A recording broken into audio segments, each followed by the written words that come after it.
ఈ రోజున మరి పెడన్ నియోజకవర్గంలో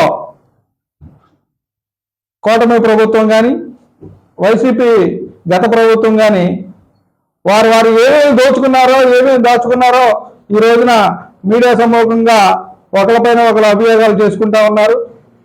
మరి పెడన్ నియోజకవర్గాల అభివృద్ధి సంగతి అటకెక్కిచ్చి ఈ రోజున మున్సిపాలిటీలో టీడీపీ వాళ్ళు ఆయిల్ దొంగతనం ఎంత చేశారు, అలాగే వైసీపీలో జోగిరెడ్డి గారి నాయకత్వంలో ఎవరెవరు ఎంత దోచుకున్నారు, ఎవరు ఎన్ని వందల ఎకరాలు దోచుకున్నారు, ఎవరు ఎన్ని లక్షల క్యూబిక్ మీటర్లు మట్టి తవ్వారు, అలాగే ఎంతమంది కొట్టగొట్టారు, మంచిగా ఉన్న కార్యకర్తలుగా ఉన్న వాళ్ళందరినీ ఎంతమంది రౌడీ షీటర్లుగా తయారు చేశారు అనే దాని మీద ఈ రోజున పెడన్ నియోజకవర్గంలో టీడీపీ వర్సెస్ వైసీపీ పార్టీ మాటల యుద్ధం చేసుకుంటా ఉన్నాయి.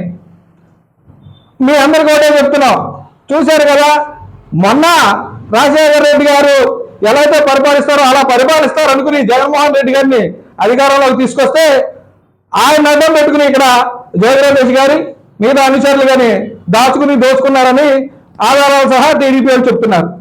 గతంలో టీడీపీ వాళ్ళు ఎవరైతే ఉన్నారో ఎన్నెన్ని లక్షల ఎక్కడ దోచుకున్నారో ఆధారాలు సహా బయట పెట్టారు. ఇప్పటికైనా పెడన్ నియోజకవర్గ ప్రజలు కళ్ళు తెరవాల.